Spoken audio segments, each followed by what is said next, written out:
कैसे हो मित्र लोग। नमस्कार, good morning all of you. मित्रों, आज हम लोग बात करेंगे प्राचीन भारतीय इतिहास नए अध्याय के साथ। यहाँ से हम लोग देखेंगे कि कैसे भारतीय इतिहास में परिवर्तन हुआ, भारतीय इतिहास का आधार क्या था।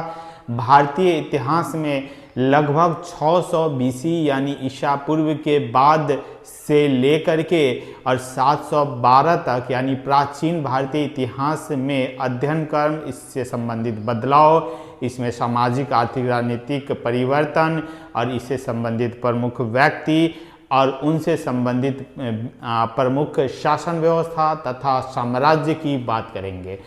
चूँकि मित्रों, हम लोग जब बात करते हैं प्राचीन भारत इतिहास का, तो वहाँ हमें दिखता है कि ये समय काल है 600 बीसी से लेकर लगभग 712 एडी तक। इसमें सबसे पहले हम लोग देखते हैं कि कैसे मानव सभ्यता में लोहे का आविष्कार हुआ और यह लोहा एक तरह से नव जागरण का सबसे पहले अग्रदूत बना। यही लोहा था जिसके कारण मानव जीवन पृथ्वी पर कहीं न कहीं माना जाता है कि उद्योग और वाणिज्य व्यवस्था के तरफ लेकर के आ गया। तो मित्रों, हम लोग देखेंगे कि लगभग 6 ईस्वी में लोहे का आविष्कार आर्थिक व्यवस्था को बदल दिया। यानी लोहे के आविष्कार विभिन्न वाणिज्यिक व्यवस्था में सहयोगी हो गए और परिणामतः आर्थिक और सामाजिक जीवन बदल गया। और आपको पता है कि जब आर्थिक जीवन बदलती है, सामाजिक जीवन बदलती है, तो इससे प्रभावित होता है राजनैतिक जीवन। और ये अगर तीनों बदलती है तो व्यक्ति का सोच, समाज का सोच भी बदलता है, जिससे वर्चस्व की लड़ाई होना प्रारंभ हो गया। लेकिन उससे पहले हम लोग देखेंगे कि इस समय राजनीतिक जीवन जैसे ही विस्तार लेगी, किसके कारण? लोहे के आविष्कार के कारण। क्या अंतर आएगा? तो आर्थिक अवस्था बदलेगा, अवशेष बढ़ने लगेगा। जैसे ही वाणिज्यिक अवशेष बढ़ेगा, देखेंगे क्या सामाजिक परिवेश बदल चुका है। और जैसे ही सामाजिक परिवेश बदलेगा तो हम लोग देखेंगे कि विस्तार हो रहा है, लोग अपना क्षेत्र बांटना, स्थान बांटना प्रारंभ कर चुके हैं, यानी राज्य का उदय हो जाता है। कुछ देर में हम लोग देखेंगे तो राजनीतिक जीवन का क्या हो जाएगा? विस्तार हो जाएगा। हम लोग देखेंगे राजनीतिक जीवन का जो विस्तार होता है उसका आधार, चूँकि हम लोग प्रारंभ में पहले के क्लास में देखे थे कि सब समाज की जो सबसे छोटी इकाई थी वो क्या था? परिवार। लेकिन हम लोग उसके बाद देखे हैं कि परिवार से जो बड़ी इकाई बनी वो क्या था? ग्राम। हम लोग परिवार को ही कुल भी कहा जाता था और ग्राम ही कबीला के रूप में उस समय था। लेकिन अब क्या है? सबसे छोटी इकाई क्या है? परिवार। इसके बाद कौन है? इससे छोटा से थोड़ा बड़ा कौन है? ग्राम। और ग्राम से बड़ा कौन था? विश्व। और विश्व से बड़ा किसको माना गया? कबीला, यानी एक ही जात, जिसको आज के जात कास्ट से नहीं लेके एक ही प्रकार के लोग, एक ही तरह से जीवन यापन करने वाले लोगों को, एक ही गोत्र के लोगों को, यानी एक ही तरह के काम से जुड़े हुए लोगों को कबीला में रखा जाता था। तो उससे बड़े क्षेत्र को क्या कहें? कबीला। और ये कबीला किस में बदल गया? अब जन में। क्यों बदल गया? क्योंकि अब अधिशेष ज़्यादा होने लगा और ये जन किस में बदल गया? जनपद में। और सबसे बड़ा बन गया महाजनपद। तो समाज में शासन पद्धति के लिए, राजनीतिक परिवेश के लिए सबसे छोटी इकाई कौन है मित्रों? परिवार। और सबसे बड़ी इकाई कौन थी मित्रों? महाजनपद। कौन थी? महाजनपद। ये हम लोगों को याद रखना है। सबसे छोटी इकाई कौन थी? परिवार। उसके बाद कौन था? ग्राम। उसके बाद कौन था? विश्व। उसके बाद कौन था? कबीला। उसके बाद कौन था? जन। उसके बाद कौन था? जनपद। और मित्रों, सबसे बड़ा क्षेत्र कौन था? महाजनपद। हम लोग इसी का वर्णन करेंगे कि कैसे समाज की व्यवस्था महाजनपद पर आके टिक जाती है, जो आज के कहीं न कहीं राज्य, देश, जिला, प्रखंड यानी तहसील, ग्राम और परिवार से जुड़ा हुआ है। तो मित्रों, आगे देखेंगे कि ये जो महाजनपद है चूँकि इसका विवरण हमको कहाँ मिलता है, ये हम किस आधार पे कहते हैं, तो बौद्ध धर्म और जैन धर्म से संबंधित हम लोगों के पास साक्ष्य अभी उपलब्ध है। बौद्ध धर्म और जैन धर्म से संबंधित साक्ष्य हम लोगों के पास अभी उपलब्ध है। कौन सा साक्ष्य है, तो बौद्ध से संबंधित अंगुत्तर निकाय। याद रखिएगा, बार बार एग्जाम में आता है। बौद्ध से संबंधित कौन है, अंगुत्तर निकाय। और जैन से संबंधित कौन सा है, तो भगवती सूत्र। कौन सा है, भगवती सूत्र। बौद्ध धर्म से संबंधित अंगुत्तर निकाय और जैन धर्म से संबंधित भगवती सूत्र में माना गया है, देखा गया है, लिखा हुआ है, प्रमाण है कि महाजनपद की संख्या 16 थी। कितनी थी, 16। मित्रों याद रखो, ये एग्जाम में आता है, यहाँ से आपको एकदम समझ के चलना है। यदि आप समझ के पढ़ोगे तो विश्वास है कि इतिहास में एक भी क्वेश्चन गलत नहीं होगा और आप मेंस में आंसर अच्छे से लिख पाओगे। तो बौद्ध धर्म के अंगुत्तर निकाय और जैन धर्म के भगवती सूत्र से ये पता चलता है कि महाजनपद की संख्या उस समय कितनी थी, तो महाजनपद की संख्या कितनी थी, 16 थी। हम लोग देखेंगे कितनी थी, 16 थी। और अगर महाजनपद का तुलना आज के समय से किया जाए तो हम लोग कहते हैं आज के संघ एवं राज्य, संघ जैसे भारत एक संघ है और राज्य यानी राज्य भारत का एक अंग है, तो हम लोग कहते हैं कि आज के संघ और राज्य की तरह थी। मित्रों अगर आप यहाँ पे देखेंगे तो महाजनपद को देश माने तो जनपद को राज्य मान सकते हैं, और जन को आप जिला मान सकते हैं, और कबीला को आप प्रखंड मान सकते हैं, 20 को पंचायत मान सकते हैं, ग्राम को ग्राम ही मानना है, और परिवार को आप परिवार मान सकते हैं। तो इस तरह से अगर याद रखना है तो महाजनपद जो दिख रहा है वो देश के तुल्य था, जनपद राज्य के तुल्य था, जन अगर आप देखेंगे तो जिला के तुल्य था, कबीला को अगर आप समझना चाहेंगे तो प्रखंड या तहसील के तुल्य था, प्रखंड या तहसील, और 20 को अगर आप जानना चाहेंगे तो पंचायत के तुल्य था, और ग्राम को गांव कहते हैं या ग्राम ही कहते हैं, और परिवार को हम लोग परिवार के तौर पे ही लेते हैं। तो मित्रों ये सिस्टम उस समय से ही आ रहा है, इसका नाम बदला हुआ था, उस समय इस तरह का पद्धति का निर्माण हो चुका था। मित्रों हम लोग अब इसके बाद कहते हैं कि ये जो महाजनपद है, ये जो महाजनपद है, जैसा कि हमने देखा बौद्ध और जैन धर्म के ग्रंथ क्रमशः अंगुत्तर और भगवती निकाय से प्राप्त होता है। याद रखिएगा, बार बार कह रहे हैं बौद्ध से अंगुत्तर और जैन से संबंधित है भगवती निकाय, जहाँ 16 महाजनपद का वर्णन है।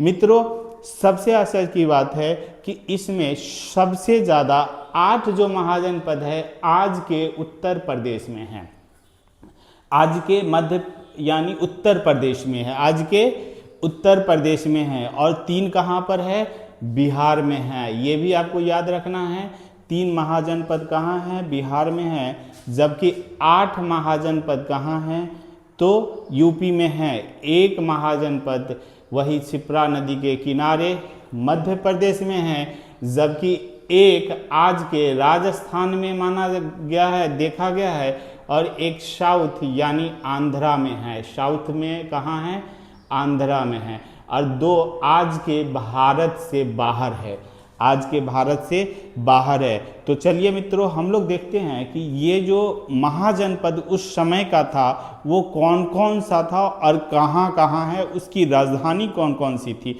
और मित्रों हम लोग को ये भी याद रखना है कि आज के समय में वह राजधानी किस नाम से जाना जाता है और उससे संबंधित मुख्य बिंदु क्या कोई है। हम लोग इसमें उसी पॉइंट पे फोकस करेंगे जो एग्ज़ाम से संबंधित है, क्योंकि डेटा तो बहुत ज़्यादा होता है लेकिन एग्ज़ाम में जो आ रहा होता है उस पर हम लोगों का ध्यान केंद्रित होगा।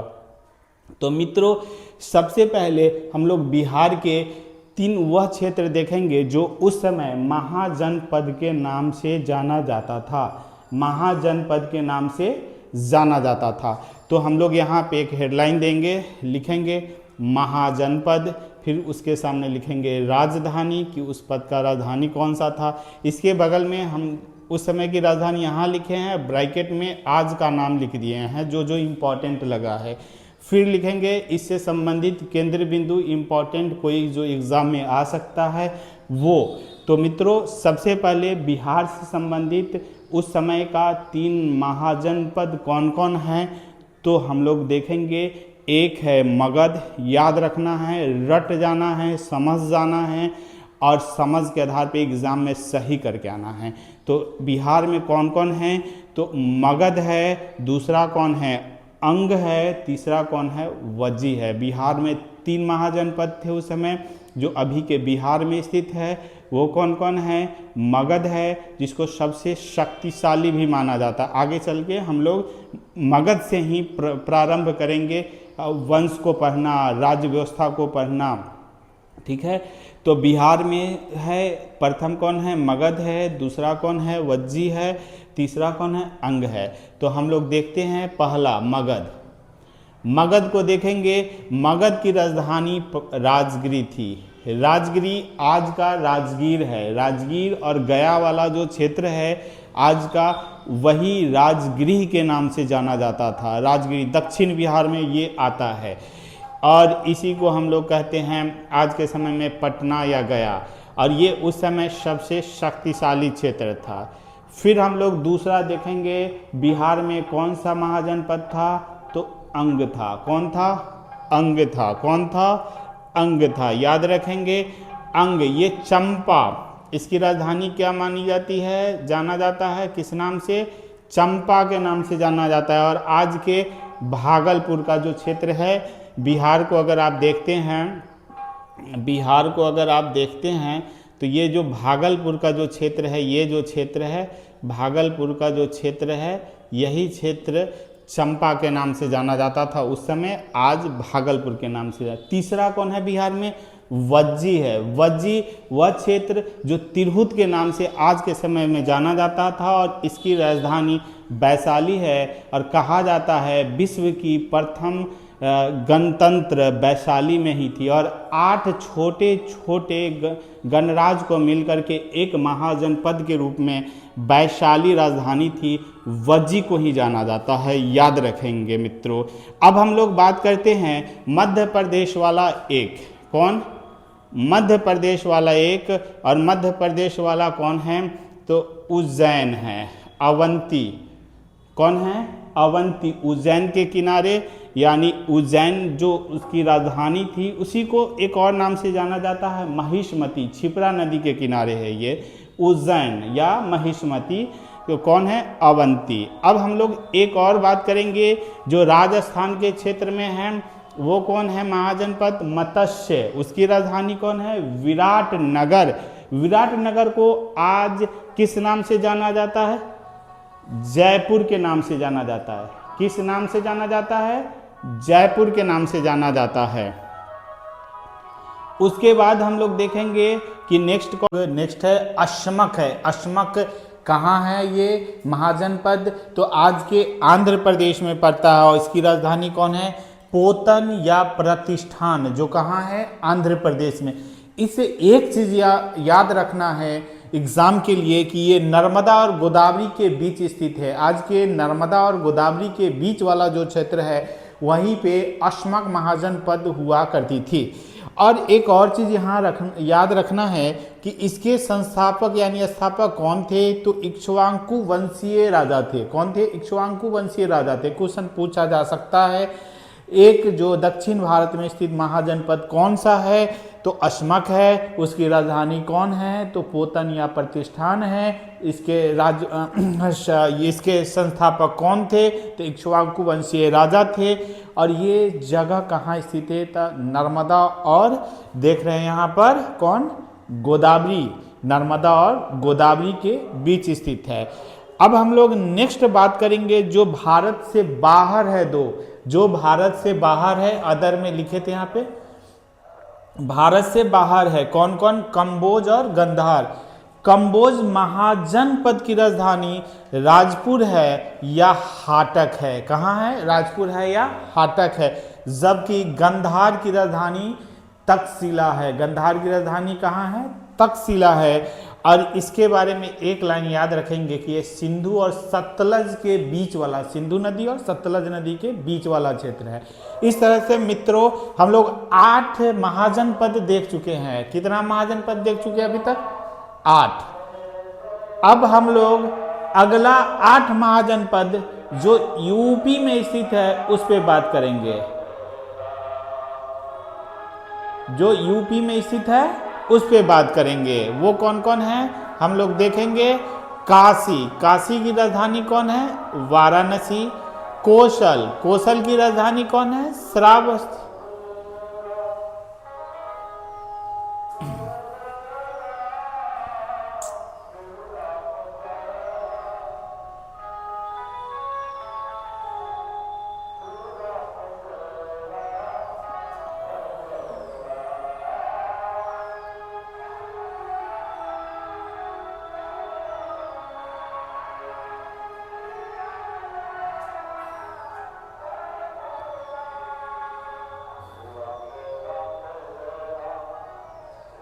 मित्रों अब हम लोग देखेंगे यूपी से संबंधित 8 महाजनपद। वो कौन कौन है आइए एक बार देखते हैं। बहुत इंपॉर्टेंट है। काशी है, कौशल है, मल्ल है, वत्स है, कुरु है, पंचाल है, सूर्यसेन है और चेदी है। याद रखना है काशी कहाँ है? काशी की राजधानी कौन सी है? वाराणसी। कौशल की राजधानी कौन सी है? श्रावस्ती या साकेत। मल्ल की राजधानी कौन सी है? कुशीनगर या देवरिया। आज का जो देवरिया क्षेत्र है वही मल्ल की राजधानी है। वत्स की राजधानी कौन है? कौशाम्बी, जिसे आज प्रयागराज के नाम से जानते हैं। कुरु जो दिल्ली के पास वाला क्षेत्र है, इंद्रप्रस्थ। पंचाल की राजधानी कौन है? अहिछन। और सूर्यसेन की राजधानी कौन है? मथुरा, मथुरा। और फिर हम लोग लास्ट देखेंगे महाजनपद चेदी, जिसकी राजधानी कौन है? शुक्तिमती। और इसके राजा कौन संबंधी थे? शिशुपाल। तो इस तरह से मित्रों हम लोग देखें कि कैसे भारत में प्राचीन भारत के इतिहास लोहा के आविष्कार से प्रभावित होता है और सामाजिक, आर्थिक, राजनीतिक परिवर्तन करते हुए समाज की व्यवस्था को बदल के रख देता है और एक नवयुग का प्रारंभ होता है, जहां से परिवार के भाग धीरे धीरे बढ़ करके महाजनपद के रूप में आ जाते हैं, जिसे हम बौद्ध और जैन ग्रंथों में प्रमाण के स्वरूप देखते हैं कि इसकी संख्या उस समय 16 थी, जो आज के भारत और भारत से बाहर विभिन्न क्षेत्रों में अवस्थित है, जिसे हम क्रमशः देखें कि कौन सा यूपी में है, कौन सा बिहार में है, कौन मध्य प्रदेश में है, कौन राजस्थान में और कौन साउथ इंडिया में है और कौन बाहर है भारत से, और इससे संबंधित राजधानी और उस राजधानी का आज का नाम भी हम लोग देखे हैं मित्रों। तो इस तरह से आज हम लोग महाजनपद को देखे हैं। तो मित्रों इसे आप याद रखेंगे, एग्जाम में बार बार आने वाला कोई टॉपिक है तो ये है, इसमें पूछा जाता है कि इसकी राजधानी कौन है, आज का नाम क्या है, ये क्षेत्र कहाँ पड़ता है, इससे संबंधित कौन है और इसका प्रमाण कहाँ मिला है और किस धर्म से संबंधित है। तो मित्रों आप 2-3 बार अगर इस वीडियो को देखेंगे तो आपको पूर्णतः याद हो जाएगा और आप एग्ज़ाम में आसानी पूर्वक अपना उत्तर दे पाएंगे और सही उत्तर दे पाएंगे।